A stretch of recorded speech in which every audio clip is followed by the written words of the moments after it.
ముందుగా నా దేవా దేవుడి కోట్లాది వందనాలు. ఎన్ని వందనాలు చెప్పినా తనివి తెరదు. దేవునికే మహిమ. Praise the Lord brothers sisters, అందరికీ వందనాలు. సేవకులకి, స్వార్థికులకి, సంఘ బిడ్డలందరికీ కూడా ప్రత్యేక వందనాలు. ప్రపంచంలో ప్రతి ఒక్కరికి కూడా ఏదైనా చేయాలన్నా, ఎక్కడికన్నా వెళ్ళి రావాలన్నా, ఈ ఈ మానవ మనుగడలో మనిషికి చాలా ప్రాముఖ్యమైనది నమ్మకం. ఒక భార్య భర్తకి భోజనం పెట్టినా తినేటప్పుడు ఒక నమ్మకం, నా భార్య. ఇంకా ప్రతి విషయంలో ఒక ఏదైనా ఇంటర్వ్యూకి వెళ్ళేటప్పుడు ఒక నమ్మకం, నేను గోల్ కొడతాను, లేదంటే ఉద్యోగం సంపాదిస్తాను, ఒక నమ్మకం. మనిషికి నమ్మకం అనేది చాలా ఇంపార్టెంట్. ఆ నమ్మకము పవిత్రమైనదై ఉండాలి. ఈ వీడియో చూస్తున్న ప్రతి ఒక్కరికి కూడా, నమ్మకముగా ఉన్న ప్రతి ఒక్కరికి కూడా దీవెనలు మెండుగా ఉంటాయి. అది దేవుడి దగ్గర నుంచి వస్తున్నాయి. ఒకవేళ మనిషి మీద ఒక నమ్మకం మనం పెట్టుకుంటే ఆ మనిషి ఎన్నాళ్ళు ఉంటాడు? కొన్ని రోజులు మాత్రమే. ఒక 70 సంవత్సరాలు, 80 సంవత్సరాలు తర్వాత చనిపోతాడు. నమ్మకం ఏ నమ్మకం కావాలంటే, నా తర్వాత దేవుడు నా పిల్లలను కూడా కాపాడుతాడని నమ్మకం కావాలి. ఆయన మీద నమ్మకం పెడితే 1000 తరాలు కరుణించే దేవుడిగా ఉన్నాడు. 1000 తరాలు కరుణించే దేవుడిగా ఉన్నాడు. ఆయన మీద నమ్మిన వారు సిగ్గుపడలేదు. ఆయన నమ్మిన ప్రతి ఒక్కరు కూడా చాలా బాగున్నారు. ఈరోజు నమ్మిక ఎవరికైతే ఉందో వారికి దీవెనలు మెండిగా ఉంటాయి. ఇది అంశం. నమ్మిక కానీ నువ్వు కానీ దేవునిపై ఉంటే నీకు దీవెనలతో నింపబడతావు. నిన్ను చాలామంది నమ్మక ద్రోహం చేసిన ఉన్నారు. ఒకళ్ళు నమ్మి ముందుకు వెళుతుంటే నీరుగార్చిన వారు వెనకాతలు ఏదో నిన్ను బ్యాట్ చేసి, ఊరుకో, అక్కడికి వెళ్తావేటి, ప్రార్థన చేసుకుంటావేటి. కొంతమంది కొన్ని దురాత్మ స్వభావాలతో వారి ద్వారా నిన్ను అల్ప విశ్వాసిగా చేసి, అంటే అపనమ్మకంగా చేసేద్దామని ప్లాన్ చేస్తూ ఉంటారు. కానీ నువ్వు దేవుణ్ణి మాత్రమే చూడాలి. నేను కొన్ని విషయాలు, కొన్ని రెఫరెన్స్ దేవుడే స్వయంగా యేసు ప్రభు వారే కొన్ని మాటలు చెప్పాడు. దానికి ముందు కొన్ని మాటలు కూడా మీతో మాట్లాడాలి, పంచుకోవాలి. మీకు నమ్మకం ఎవరికైతే ఉంటుందో వారందరికీ దీవెనలు మెండిగా ఉంటాయి. ఇది వాస్తవం. ముందుగా నేను సామెతల్లో ఒక మాట మీతో పంచుకోవాలని ఆశ కలుగుతున్నాను. ఇక్కడ సామెతలు 28వ అధ్యాయములో 20వ వచనం, నమ్మకమైన వారికి దీవెనలు మెండుగా కలుగును. నమ్మకము ఉన్నవారికి, దేవునిపై నమ్మకం ఉన్నవారికి, దేవుడు మాటలు నమ్మిన వారందరూ కూడా దేవుని సంబంధులు. నమ్మలేని వారు అపవాదికి సంబంధులని వాక్యం చెప్తుంది. ఎందుకంటే అపవాది మిమ్మల్ని నమ్మకంటా చేసేస్తాడు. దేవుడు మాటలు వినొద్దు, నా మాటలు వినండి, నేనే కరెక్ట్ అనుకుంటాడు. కానీ ఒక దినం వాడికి శాపం ఉంది అడిగి.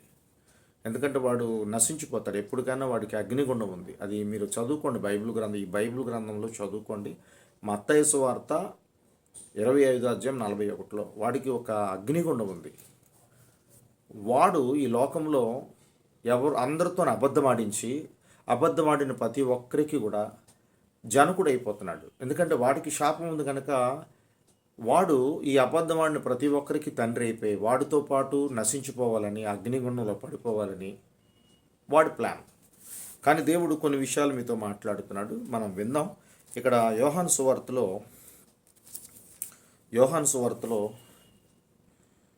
43 నుంచి కొన్ని విషయాలు మీతో మాట్లాడుతాను. 43 నుంచి యోహాను సువార్త 8వ అధ్యాయము 43 నుంచి నేను మాట్లాడుతాను. ప్రతి ఒక్కరు బైబిల్ గ్రంథం ఉన్న వాళ్ళు చూడండి. ఇక్కడ ప్రభువారు కొన్ని మాటలు చెప్తున్నారు.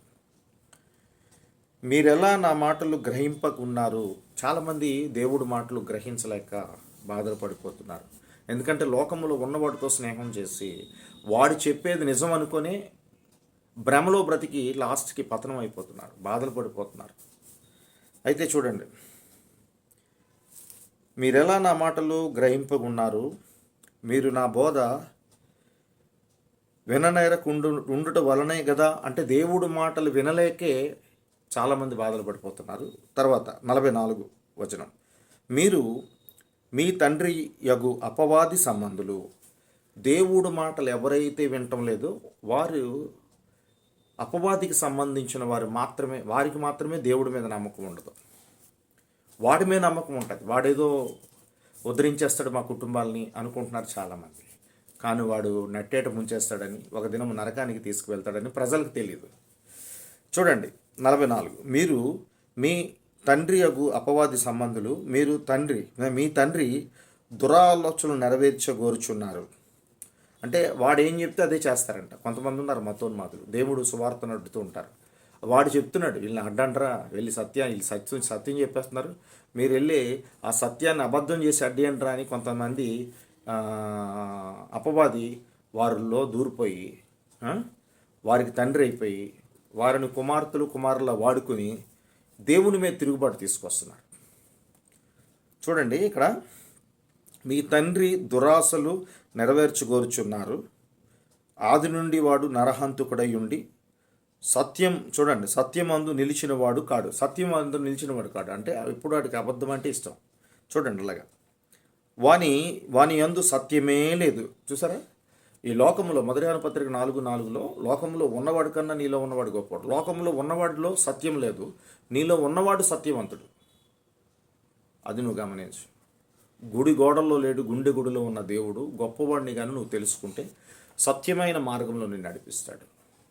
నేనే మార్గం, నేనే సత్యం, నేనే జీవం. యోహాను సువార్త 14:6 క్లియర్గా ఉంది. ఆయన మార్గంలో ఎటువంటి పాపం లేదు. ఆయన సత్యమే చెప్తాడు కానీ అబద్ధం చెప్పడు. ఆయన నిత్యజీవం ఇచ్చేవాడు. నువ్వు నమ్మితేనే ఆయన మార్గంలో నడవగలవు. అలాగే చూడండి, సత్యమే లేదు. వాడు అబద్ధమాడినప్పుడు తన స్వభావం అనుసరించి మాట్లాడును.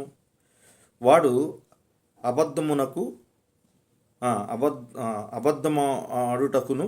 అబద్ధమునకు జనకుడై ఉన్నాడు. నేను సత్యమే చెప్పుచున్నాను గనక మీరు నన్ను నమ్మరు. ఇది పెట్టుకోండి. దేవుడు స్వయంగా చాలామందికి చెప్తున్నాడు, నేనే మార్గం, నేనే సత్యం, నేనే జీవం. ఆ దివిని విడిచి నీకోసం వచ్చాను, నిన్ను రక్షించడానికి వచ్చాను, నిన్ను కాపాడడానికి వచ్చానని దేవుడు మాట్లాడుతూ ఉంటే చాలామంది నమ్మలేక ఉన్నారు. కొన్ని విషయాలు మీతో పంచుకోవాలని ఆశ కలిగి ఉన్నాను. మరి నమ్మకము కోసం కొన్ని మాటలు మీతో చెప్పాలి. ఆయన నిజం చెప్తున్నాడు, సత్యం చెప్తున్నాడు, కానీ చాలామంది నమ్మటం లేదు. ఈరోజు కొన్ని ప్రాంతాల్లో దేవుడు సువార్త ఆపడము. ఈరోజు సువార్త ఆపిన ప్రతి సహోదరుడికి నేనైతే చెప్పగలుగుతున్నాను, సహోదరుడా, ఏది సత్యము ఏది అసత్యము నువ్వు కనుగొను, తెలుసుకో. దేవుడు మాటలు సత్యమైనవి కనుక నువ్వు తెలుసుకో. ఇగో బైబిల్ గ్రంథం చెప్తుంది, నేను సత్యమే చెప్తున్నాను కానీ మీరు నమ్మటం లేదు. నమ్మలేని వారందరూ అపవాదికి సంబంధులు అని క్లియర్గా బైబిల్ గ్రంథం చెప్తుంది. మీరు ఒకటి మాత్రం వస్తుంది, ఈ లోకంలో ఇద్దరు ఉన్నారు. ఒకరు పరలోకానికి తీసుకెళ్ళిన తండ్రి, ఒకరు నరకానికి తీసుకెళ్ళిన తండ్రి. మీరు ఎవరు నమ్ముకుంటారు, ఏ తండ్రిని నమ్ముకుంటారో మీ ఇష్టం. ఒకటి సత్యం చెప్పే తండ్రి, ఒకడు అబద్ధం చెప్పే తండ్రి. సత్యము నిన్ను బ్రతికిస్తుంది, అబద్ధము నిన్ను నిత్యాగ్ని తీసుకువెళతారు. ఇది గమనించాలి సహోదరి సహోదరుడా. అయితే నేను కొన్ని విషయాలు మీతో పంచుకోవాలని, నమ్మకం కోసం మీరు యాహీరు లోకా సువార్త 8వ అధ్యాయం కన్నా ఇంకొక ముందుగా 2 మాటలు మీతో పంచుకోవాలని ఆశ కలిగి ఉన్నాను. ముందుగా 2 విషయాలు మీతో పంచుకోవాలని ఉన్నాను. మరి కీర్తనలో 22వ అధ్యాయము 4-5 వచనాలు మీతో చదివి వినిపించాలని ఆశ కలిగి ఉన్నాను. కీర్తనలు 22వ అధ్యాయము 4-5 వచనాలు చూడండి. ఇక్కడ బాగా వినండి. 4-5 వచనాలు, కీర్తనలు 22:4-5 వచనాలు. దావీదు కీర్తన. మా పితరులు నీ యందు నమ్మిక ఉంచిరి, వారు నీ యందు నమ్మిక ఉంచగా నీవు వారిని రక్షించితివి. అది నమ్మకమైన వారిని ఎప్పుడూ రక్షిస్తాడు దేవుడు. తర్వాత 5వ వచనం, వారు నీకు మొరపెట్టి విడుదల నొందిరి, నీ యందు నమ్మిక ఉంచి సిగ్గుపడకపోయిరి. హల్లెలూయా చెప్పండి. దేవునికి స్తోత్రం, హల్లెలూయా. మా పితరులు నీ పట్ల నమ్మిక ఉంచారు గనక వారికి విడుదలిచ్చావు, వారిని రక్షించావు. వారు మొరపెట్టగానే విడుదలిచ్చావు. ఈరోజు రక్తస్రావణం కలిగిన స్త్రీ బైబిల్ గ్రంథంలో ఉంది.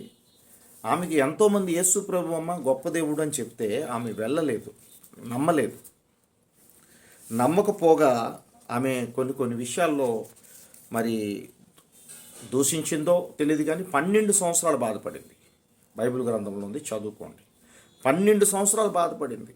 12 సంవత్సరాల తర్వాత మరి వాళ్ళ మాటలు వీళ్ళ మాటలు బంధువుల మాటలు వద్దమ్మా యేసు ప్రభు నమ్ముతావనంటావేటి, మాలదేవుడు ఆయన ఇంగ్లీష్ దేవుడు అని చెప్పి ఉంటారు అక్కడ.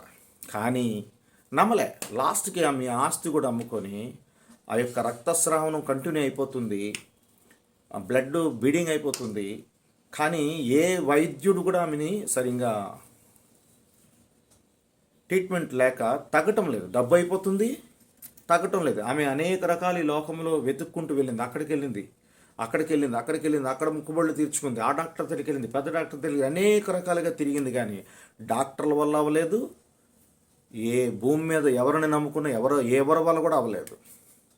ఆ పూర్వీకులు ఇచ్చిన ఆమెకి ఇచ్చిన మరి దేవుళ్ళు దేవతల వల్ల కూడా అవ్వలేదు. కానీ ఒకరోజు చనిపోతానని సిద్ధపడిపోయింది. ఆ టైంలో కూడా వచ్చి, అమ్మాయి నీకు ఆయన సంగతి మీకు తెలుసా, గొప్ప దేవుడమ్మా, ఆయన వల్ల గుడ్డివారు చూపు పొందుకున్నారు, కుంటివారు నడుస్తున్నారు, మూగవారు నడుస్తున్నారు, చనిపోయిన వారు బ్రతుకుతున్నారమ్మా, ఒక్కసారి వెళ్ళు అని ఒక్కసారి ఆమెకి మరలా గర్దించి చెప్పేటప్పటికి ఆమె లెగిసి, అయ్యో ఇన్నిసార్లు చెప్పినా నేను నమ్మలేకపోయాను, ఇప్పుడు ఎలాగెళ్ళి ఆయన ముందుకెళ్ళి నుంచోగలనని ఆయన వస్త్రపు చెంగు మాత్రం ముట్టుకుంటే చాలనుకుని నమ్మకంతో వెళ్ళింది. వెంటనే ఆమెకి స్వస్థత జరిగింది. ఈ బైబిల్ గ్రంథంలో ఉంది, తర్వాత చదువుకోండి. అలాగే యాహీరు అనే వ్యక్తి కూడా ఉన్నాడు, ఆయన కోసం కూడా చెప్పాలి. అయితే అక్కడికి వెళ్ళే ముందు 31వ అధ్యాయంలో 14వ వచనం చూడండి. 31వ అధ్యాయం కీర్తనలు, 31వ అధ్యాయము కీర్తనలు 14వ వచనం. యెహోవా నీ యందు నమ్మిక ఉంచి ఉన్నాను, నీవే నా దేవుడు అని నేను అనుకొనిచున్నాను. చూడండి, చాలామంది అటు ఇటు దెబ్బలు తిని లాస్ట్కు దేవుడి దగ్గరికి వచ్చేటప్పుడు ఈ మాట చెప్తారు, అయ్యా ఇకపై నీపై నమ్మకం ఉంచాము. చూడండి మరొక్కసారి 14, యెహోవా నీ యందు నమ్మిక ఉంచి ఉన్నాను, నీవే నా దేవుడు అని నేను అనుకొనిచున్నాను. నీవే నా దేవుడు అని అనుకునిచున్న తనకి ఎవరు కాదు. అటు ఇటు తిరిగాను ఇక నువ్వే నా దేవుడు అనుకుంటున్నానని ఎవరైతే ఆయన దగ్గరికి వెళ్తారో వారి జీవితంలో ఏమైపోతుందంటే, ఆయన ఆశ్రయించే వారి జీవితంలో, తర్వాత చదువుకోండి కీర్తనలు 5వ అధ్యాయంలో 11వ వచనములో, నిన్ను ఆశ్రయించే వారందరూ సంతోషించెదరు. ఆయన దగ్గరికి వెళ్ళిన వారి ప్రతి ఒక్కరికి సంతోషమే. ఎలాంటి వ్యాధన తొలగిపోతుంది, ఎలాంటి బాధలన్నా సమస్యలన్నా ఆయన ఒక్కటే తీర్చగలడు, మనుషులు ఎవరు కాదు. ఆ కింద వచ్చిన నీవే వారిని కాపాడుదువు గనుక వారు నిత్యము ఆనందధ్వని చేయుదురు. అది దేవుణ్ణి ఆశ్రయించే వారికి సంతోషము ఆనందం ఉంటుంది. ఇది గమనించండి. ఇక్కడ కీర్తనగాడు నీవే నా దేవుడు అనుకున్నానంటున్నాడు.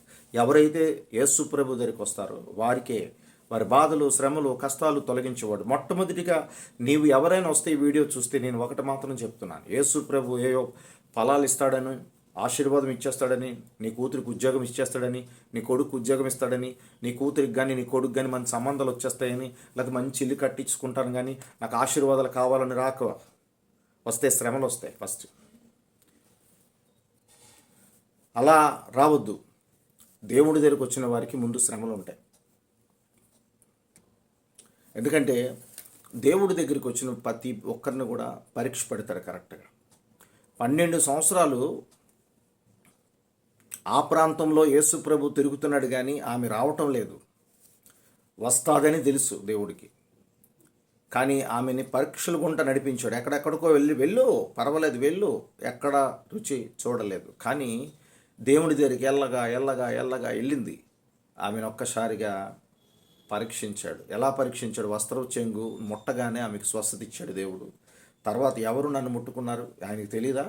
ఎవరు నన్ను ముట్టుకున్నారని శిష్యులతో చెప్పగా లాస్ట్కి ఆమె దగ్గరికి వచ్చింది, ప్రభువా నేనే అని.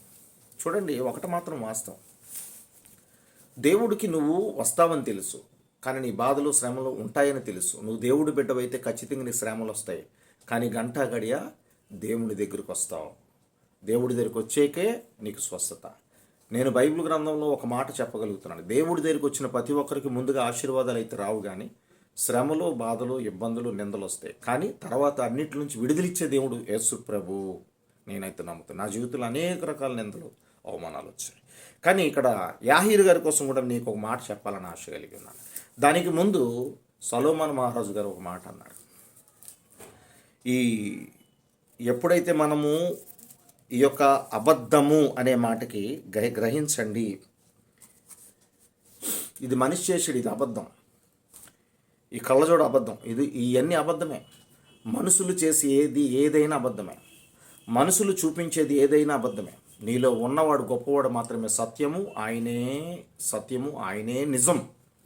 నీకోసం దివిని విడిచి వచ్చిన వాడే నిజం.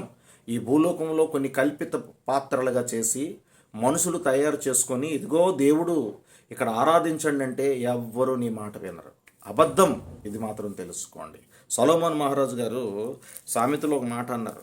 లాస్ట్కి ఆయనకి 1000 మంది భార్యలుగా మనం చూడగలుగుతున్నాం. 1000 మంది మొత్తం టోటల్. సొలొమోను మహారాజుగా ఉండి 1000 మంది ఆడవాళ్ళు దేవుని పట్ల హృదయాన్ని తొలగించారంట. దేవుడి దగ్గరికి వెళ్ళకంట, అబద్ధాన్ని దగ్గర తీసుకెళ్ళిపోయారు. తనకు నచ్చినట్టు అన్యులు కూడా చేసేసుకున్నాడు. అనేక రకాల చోట్ల తీసుకెళ్ళాడు, బాధలు పడిపోతున్నాడు. లాస్ట్కి ఆయన ఏమంటున్నాడు తెలుసా? అబద్ధం ఆడే తండ్రి నాకొద్దు.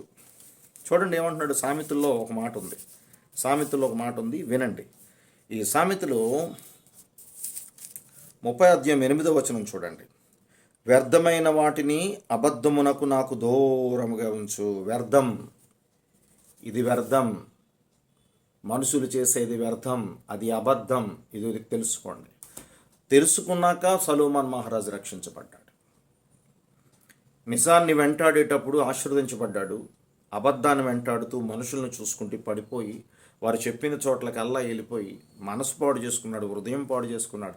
దేవుడికి కూడా దూరం అయ్యాడు.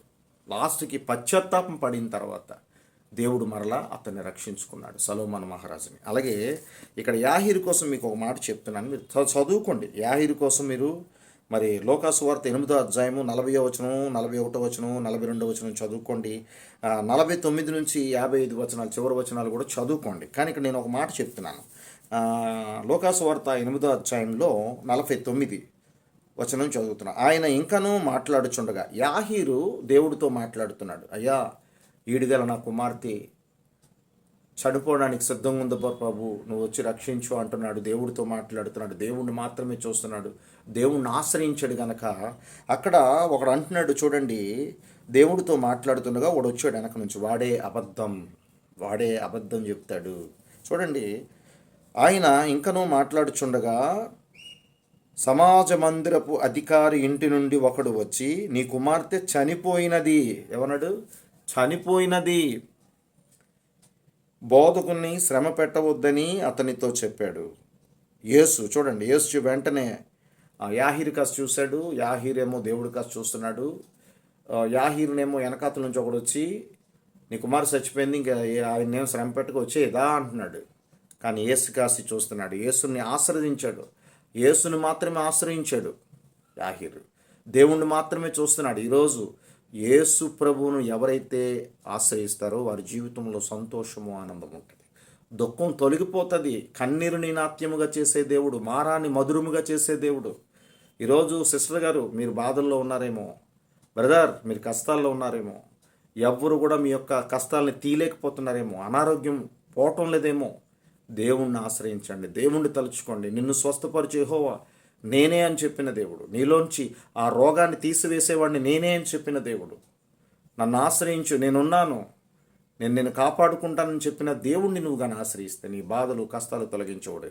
యాహీరు కూడా అతన్ని ఆశ్రయించాడు.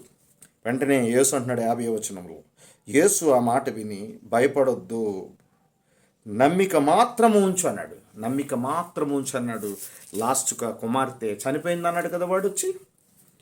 ఆ కుమార్తె చూడండి 53వ వచనం, ఆమె చూడండి చనిపోయినని వారు ఎరిగి ఆయనను అపహసించారు. ఆయన చచ్చిపోయిందని చెప్పాడు కదా, అందరూ కూడా చచ్చిపోయిందని ఆవిడ దగ్గరికి వెళ్ళి ఏడుస్తున్నారు. యేసు ప్రభు అక్కడికి వచ్చాడు. అయితే ఆమె చెయ్యి పట్టుకొని, చిన్నదానా లెమ్ము అని చెప్పగా ఆమె ప్రాణముతో తిరిగి వచ్చెను గనుక, ఆమె ప్రాణము తిరిగి వచ్చెను గనుక వెంటనే ఆమె లేచెను. దేవుడికి స్తోత్రం చెప్పండి. వెంటనే దేవుడు ఆ అమ్మాయిని బ్రతికించాడు. బ్రతికించే దేవుడు, నిన్ను స్వస్థపరిచే దేవుడు. నీకు బాధలు, శ్రమలు, దుఃఖము, వ్యాధి ప్రతిదీ కూడా తొలగించే దేవుడు. నీకు మాత్రం ఒక్కటి మాత్రమే పెట్టుబడి, నీకు నమ్మిక, నమ్మకము. నమ్మకమైన వారికి దీవెనలు ఉంటాయి. ఆ దీవెనలో ఆ నమ్మకం ఆయన మీద ఉన్న వారికి సంతోషము, ఆనంద ధ్వని చేస్తారని బైబిల్ గ్రంథం చెప్తుంది. అయితే దేవుడు చెప్పిన మాటలు ఇక్కడ ఏం చెప్తున్నాడు? నేను సత్యము చెప్తున్నాను గనక మీరు వినలేదు, అపవాది సంబంధులు గనక మీరు అబద్ధాన్ని వెతుకుతారని ఇక్కడ ఇందాకలా యోహాను సువార్త 8వ అధ్యాయంలో మనం చూడగలుగుతున్నాం. 43 నుంచి ఆ కింద వచనాలన్నీ కూడా. అందుకే చూడండి 45వ వచనం చూడండి. 45వ వచనం, నేను సత్యమునే చెప్పుచున్నాను గనక మీరు నన్ను నమ్మరు. నమ్మలేని వారి జీవితాల్లో బాధలు, శ్రమలు, దుఃఖాలు, ఇబ్బందులు, ఒక దినము నిత్యాగ్ని, పరలోకం ఉండదు, కోల్పోతారు. నా దేవుడు చెప్తున్నాడు, నేనే మార్గం, నేనే సత్యం, నేనే జీవం, నా మార్గంలో ఎటువంటి పాపము లేదు, నేను సత్యమే చెప్తున్నాను, అబద్ధం కాదు, సత్యమైన దేవుడిని నేను. చేతులతో ఆరాధించే, చేతులతో చేసేవాడిని, చేతులతో చేసిన ప్రతి దాంట్లో నేను ఉండను. ఆత్మతో సత్యముతో ఎవరైతే ఆరాధిస్తారో నేను అక్కడే ఉంటాను. ఒకరు, ఇద్దరు, ముగ్గురు ఎక్కడైతే ప్రార్థిస్తారో నేను అక్కడే ఉంటాను. మీరు నన్ను పిలిస్తే పలుకుతానని చెప్తున్నాడు దేవుడు. నజరేయుడు యేసు ప్రభు నిన్ను వెతుక్కుంటూ వచ్చాడు. నీవు కానీ వెతుక్కుంటూ ఆయన దగ్గరికి వెళ్ళి ఆయన్ని కానీ చూస్తే చాలు, ఆయన మార్గంలో నడిస్తే చాలు, నీ బాధలు. యాహీరు ఎలాగైతే ఏడుస్తూ వెళ్ళాడో, బాధతో వెళ్ళాడో, కానీ యాహీరు జీవితంలో అద్భుతమైన కార్యాలు, కుమార్తెను బ్రతికించాడు. బ్రతికించే దేవుడి నా స్తోత్రం. ఒకరోజు మీకు ఒక సంఘటన చెప్పి నేను ముగిస్తాను. ఒక అబ్బాయికి ఉరికంబం. ఈరోజు నమ్మకం అనేది, ఈరోజు నమ్మకము చాలామంది ఉంచారు. కొంతమందికి ప్రార్థిస్తున్నారు ఫలానాది జరగాలని, కొన్ని లేట్ అవుతున్నాయి. ఈలోపు ఎవరో వచ్చి ఎందుకమ్మా ఎంతకాలం ప్రార్థిస్తావు అని డిస్టర్బెన్స్ చేస్తే కొంతమంది వెళ్ళిపోతున్నారు, ఇంకా బాధలు పడిపోతున్నారు. నమ్మిక ఖచ్చితంగా ఆయన మీద ఉండి నిరీక్షణ కలిగి ఉంటే నీ జీవితంలో ఈరోజు కాకపోయినా రేపనే ఖచ్చితంగా అద్భుతమైన కార్యాలు జరుగుతాయి. ఒకరోజు ఒక అబ్బాయి విషయంలో, అబ్బాయికి ఉరికంబం పడింది. లాస్ట్ కోరిక అబ్బాయికి తీర్చాలి. అధికారులు అడిగారు, ఇదిగో ఇంకా తెల్లారితే నీకు ఉరికంబం తీయాలి, మరి ఏంటి నీ లాస్ట్ కోరిక అంటే, అబ్బాయి అన్నాడు, లాస్ట్గా మా అమ్మతో మాట్లాడి నేను చనిపోతాను, కానీ మా అమ్మతో మాట్లాడాలి ముందు నేను. అబ్బాయికి జైల్లో చాలామంది దేవుడి కోసం చెప్తున్నారు, నువ్వు నమ్మిక ఉంచరా, నువ్వు బ్రతుకుతావు. ఉరికంబం నుంచి ఎంతోమందిని రక్షించాడు ఆయన. స్వస్థపరిచే దేవుడు, ఆదరించే దేవుడు, కాపాడే దేవుడు, విడిపించే దేవుడు. నువ్వు నమ్మితే, నీవు కానీ దేవుణ్ణి ప్రేమిస్తే నిన్ను తప్పిస్తాడు దేవుడు ఉరికంబం నుంచి. కీర్తనలు 91వ కీర్తన 14లో ఉంది, అతడు నన్ను ప్రేమిస్తున్నాడు కనుక అతను నేను తప్పించేదను. ఆయన ఉరికంబం ఉన్నది, ఉరికంబం తెల్లారితే తీసేస్తారు. అంతవరకు కూడా ఆ మాటలు వింటున్నాడు. తెల్లారితే ఉరికంబం తీసేస్తానంటున్నారు. నేను అనుకున్న దేవుడికి మొక్కాను, ప్రయోజనము లేదు. ఆర్డర్ వచ్చేసింది, తెల్లవారు తీసేస్తారు ఊరి. అయితే పోలీసులు అడగగానే మా అమ్మతో మాట్లాడాలన్నాడు. అయితే అతనైతే దేవుడు మాటలు విని దేవుని మీద నమ్మకముతో ప్రార్థన చేసుకున్నాడు. దేవా నీ చిత్తమైతే నన్ను బ్రతికించు అని ప్రార్థన చేసుకున్నాడు. ఈలోపు వాళ్ళ అమ్మగారిని తీసుకొచ్చారు. ఇంకొక గంటలో ఊరి తీసేస్తారనగా వాళ్ళ అమ్మతో దూరంగా పెట్టారు. మాట్లాడు అన్నారు. కాదు, మా అమ్మతో దగ్గర నుంచి మాట్లాడాలి నేను. మా అమ్మ చెవులో మాత్రం చెప్పాలి, ఆ మాట ఎవ్వరు వినకూడదు అన్నాడు. చూడండి, దేవుడు కార్యాలు ఎవరైతే నమ్ముతారో వారి జీవితాల్లో ఆశ్చర్యమైన కార్యాలు జరుగుతాయి. కీర్తనలు 136వ కీర్తన 4వ వచనం చదువుకోండి. అయితే అమ్మని తీసుకొచ్చారు. ఈ అబ్బాయికి బేడీలు వేస్తున్న వెనక్కి కట్టారు. చెవు దగ్గర బుర్ర పెట్టాడు. పెట్టి అమ్మ అని పిలిచాడు. చెవుని ఏదో చెప్తారు కదా అని అందరూ కొంచెం దూరం వెళ్ళారు. వెంటనే అబ్బాయి ఏం చేశాడంటే వాళ్ళ అమ్మ చెవు కరిచేసి ముక్క తీసి లాగేశాడు. అరే ఎంత పని చేసావురా అధికారులు అన్నారు. ఇప్పుడు గంటలో ఉరి తీసేయాలి అబ్బాయిని. ఎందుకు అలా జరిగిందో ఎవరికీ తెలియదు. అబ్బాయిని 4 కొట్టి లోపల తీసుకెళ్ళిపోయారు. ఆవిడ్ని వెంటనే హాస్పిటల్కి తీసుకెళ్ళిపోయారు. ఇప్పుడు ఆమె గాయపడిన ముద్దాయి బతికి ఉండాలి. ఎవరు ఈ అమ్మాయిని ఈమెని గాయపరిచారని జడ్జి గారు అడుగుతారు కదా. ఈ ఉరికమ్మ ఆగింది. ఒక 45 రోజులు దాటుతుంది. ఈలోపు గాంధీ జయంతి ఏదో అంటారు కదా, అది వచ్చింది. ఆమె హాస్పిటల్లో ట్రీట్మెంట్ జరుగుతుంది. ఈ అబ్బాయికి ఉరికమ్మ ఆగింది. ఆవిడ తగ్గిపోతే ఇది తీసేస్తారు. ఈలోపు ఇన్ని సంవత్సరాలు బట్టి ఉన్నవారికి కేసు కొట్టేయండి అని జీవోలు గాంధీ జయంతి టైంలో ఇస్తుంటారు. ఆ లిస్టులో ఇతని పేరు ఉంది. ఈ అబ్బాయి ఉరికమ్మం క్యాన్సిల్ అయిపోయింది. బయటకు వచ్చాడు. తల్లి దగ్గరికి వెళ్ళి తల్లి కాలు పట్టుకున్నాడు. అయితే అధికారులు అడిగారు లోపట. తల్లి అడిగింది, ఎందుకు ఎలా చేసావు? అధికారులతో చెప్తున్నాడు, చిన్నప్పటి నుంచి నేను పాడైపోతుంటే నా తల్లి యేసు ప్రభు కోసం నాకు చెప్పలేదు. అందుకే లోకంలో ఉన్నవాడితో చేసి నేను చెడిపోయాను. అందుకు బాధ వచ్చి మా అమ్మను నేను నా ప్రాణం ఇవ్వదు నా తల్లి ఉరికమ్మకి వెళ్ళిపోతే. అందుకే బాధ వచ్చి చెవు కరిచేశాను. నాకు ఒక్క మాట కూడా నా చెవులో చెప్పలేదు మా అమ్మ. అందుకే మా అమ్మ చెవుని కరిచేసాను అన్నాడంట.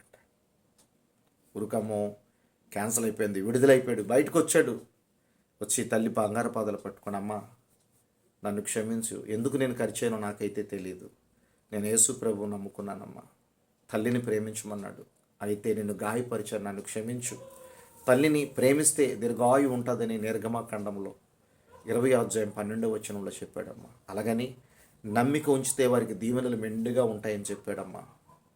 నన్ను క్షమించు అంటే వెంటనే తల్లి అందంట, ఒరే నేను ఇక్కడ ఎన్నో పూజలు చేశాను, నువ్వు ఎన్నో మాలలు వేసావు, ఎన్నో అగ్నిగుండాలు తొక్కావు, కానీ ప్రయోజనం లేకపోయింది. కానీ నువ్వు త్రాగుడు విడిచిపెట్టలేదు. ఒక నరహంతకుడిగా, ఒక దొంగగా నీ జీవితం ముద్రపడిపోయింది. కానీ నీ బ్రతుకు మార్చుకొని దేవుడు మాటలు విని దేవుడి మీద నమ్మకం ఉంచావు గనక ఆ దేవుడే నిన్ను ఉరికమ్మం నుంచి రక్షించాడరా. ఆ దేవుడు గొప్ప దేవుడురా, నేను కూడా ఆ దేవుడిని నమ్ముకుంటానని ఇద్దరు తల్లి కొడుకులు దేవుడిని నమ్ముకోవడం మొదలుపెట్టారు. చూడండి, క్షణాల్లో 1 గంటలో ఉరికమ్మం తీసేస్తానన్న అబ్బాయిని నమ్మిక మాత్రమే ఉంచాడు. దేవుడు రక్షిస్తాడని. లోపల ఎవరు సువార్త ఇచ్చారో తెలియదు. నమ్మిక మాత్రమే ఉంచాడు. ఆశ్చర్యమైన కార్యాల ఆ బిడ్డ పట్ల జరిగింది. ఆ తల్లికి బంగారు పాదాలు పట్టుకొని నన్ను క్షమించు. అరే, ఒక అవయవం పోయిన మాత్రాన ఇది చెవు కరిచేవని బాధ లేదురా. చిన్నప్పటి నుంచి ఆ దేవుడిని నేనెందుకు తెలుసుకోలేదు, ఆ దేవుడు నీకెందుకు చెప్పలేదని నేను బాధపడుతున్నాను రా. ఆ బాధ కన్నా ఇదేం పెద్ద బాధ కాదురా. కానీ నిన్ను రక్షించుకున్న దేవుడే గొప్ప దేవుడు అని ఇద్దరు దేవుడిని ఆరాధిస్తున్నా. ఈరోజు ఈ మాటలు వింటున్నా నీవు అబద్ధాన్ని నమ్ముతావో, సత్యాన్ని అనుసరిస్తావో నీ ఇష్టం. వెలుగులో ఉంటావో, చీకటితో ఉంటావో, దేవుడితో ఉంటావో, దెయ్యంతో ఉంటావో, మంచిగా ఉంటావో, చెడ్డగా ఉంటావు. నీవు చెడిపోయి చనిపోయి నరకానికి వెళతావు. బాగుపడి సత్యాన్ని తెలుసుకొని నిజమైన దేవుడిని ఆరాధిస్తూ నువ్వు నీ దేహాన్ని విడిచిపెట్టి ఒక దినము పరలోక రాజ్యాన్ని చూస్తావు. నీ ఇష్టం నీ ముందు ఉంది. నిజం చెప్పేవాడిని నమ్ముతావా, అబద్ధం చెప్పేవాడిని నమ్ముతావా, లోకములో ఉన్నవాడిని నమ్ముతావా, నీలో గొప్పవాడిని నమ్ముతావా, నీ ఇష్టం. ఈ వీడియో చూస్తున్న ప్రతి ఒక్కరు కూడా దేవుణ్ణి తెలుసుకోండి, నమ్మండి. మీ జీవితాల్లో ఊహించలేని కార్యాలు, నమ్మకమైన వారికి దీవెనలు మెండుగా కలుగుతాయి. ఎలాగొస్తాయి? ఓపికతో ఉండాలి, సహనముతో ఉండాలి, ఎదురు చూస్తూ ఉండాలి, నిరీక్షణ కలిగి ఉండాలి. అప్పుడే నీ జీవితంలో ఆశ్చర్యమైన కార్యాలు జరుగుతాయి. ఈ మంచి మాటలు ఎవరైతే విన్నారో, సహోదరి సహోదరుడా, నీ జీవితంలో ఏమీ జరగటం లేదా? ఎక్కడెక్కడో తిరిగావో? ఆ రక్తస్రావను కలిగిన స్త్రీ ఎలాగైతే విడుదల పొందుకుందో, యాహీరు కుమార్తె ఎలాగైతే బ్రతికిందో, ఈ ఉరుకమ్మం పడిన వ్యక్తి ఎలాగైతే విడుదల పొందుకున్నాడో బైబిల్ గ్రంథంలో క్లియర్గా ఉంది కనుక దయచేసి మీరు కూడా దేవుడికి సాక్షులుగా నిలబడాలి అనుకుంటే దేవుణ్ణి ఆశ్రయించండి. సంతోషము ఆనందంతో మీ కుటుంబాలతో జీవించండి. రక్షణ తీసుకోండి. ఆ దేవుణ్ణి చూడండి. God bless you all. Praise the Lord. ఈ మంచి మాటలు దేవుడు దీవించును గాక.